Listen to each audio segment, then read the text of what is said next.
around and realize that your life has entered a completely different season? Welcome back to Waves of Experiences, a place where I share real life experiences and how God has used each one to teach, refine, and draw me closer to Him. I'm Zay the Wave. Today's episode is called Center Stage.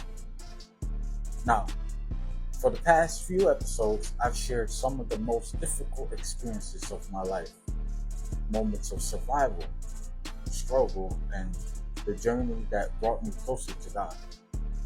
But every story has more than one chapter. This episode isn't about the battles, it's about the blessings that follow them. Lately, I've been experiencing something I prayed for during those difficult seasons. Doors are beginning to open. My faith is growing stronger. My passion for music has been reignited. Opportunities are appearing that once felt impossible, and I'm learning what it means to step forward with confidence instead of fear.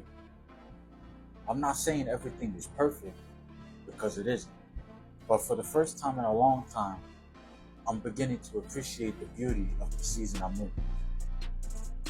Sometimes God doesn't just bring you through the storm.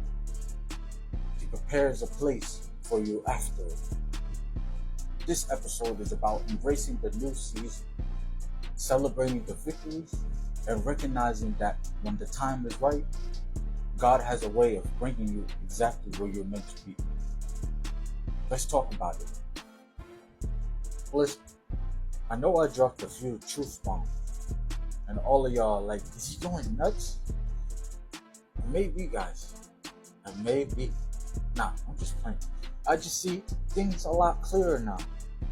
Now, because I see things for what they truly are, that comes with lessons and blessings. Although every lesson is a blessing, that doesn't mean it doesn't shape the way you move.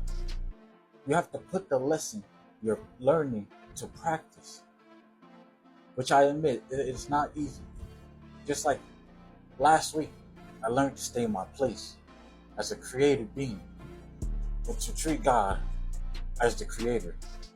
He calls it pruning. He taught me a lesson I really needed to hear because I thought I knew what's best for my own journey. It is because of God's pruning I'm learning to be humble.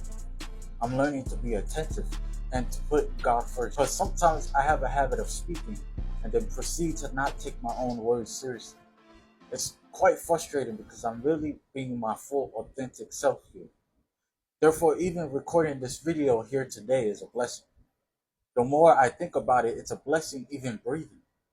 Like, yeah, I know I've been through some pretty hard moments, but sometimes I gotta remind myself, or God reminds me, for me, that there are people going through worse things than I am. At the end of the day, I got food to eat, a bed to sleep on, and music to write, the Lord to follow. First Thessalonians chapter 5 verse 18 says, give thanks to all circumstances. That's right, give thanks. My favorite way of giving thanks is by praising Him by song. Yes, that's a shocker. Like Melodies from Heaven by Kirk Franklin or Bless the Lord by Myron Butler. It all starts with a song.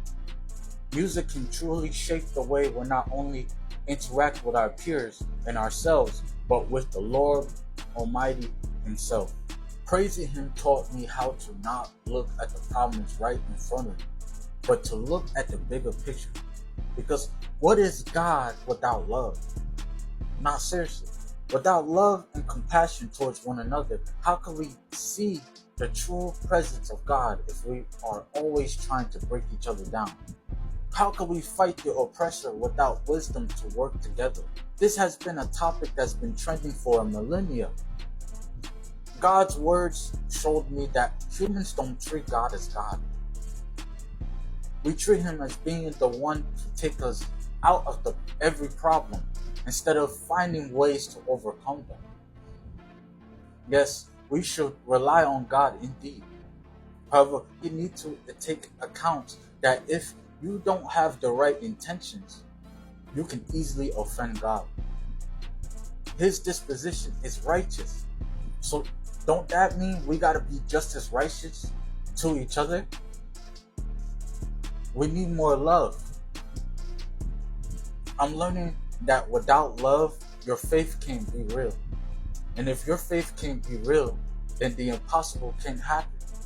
Like how faith can move a mountain. If faith can move a mountain, I'll for sure believe my bills will get paid. If faith can move a mountain, I'll for sure believe that I will get my own place.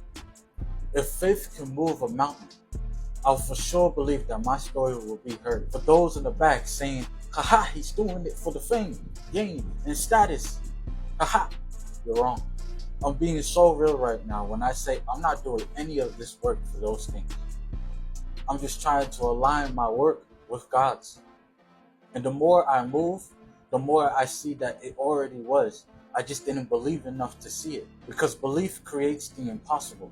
Behold, you have made the heavens and the earth by your great power and by your outstretched arm. There is nothing too hard.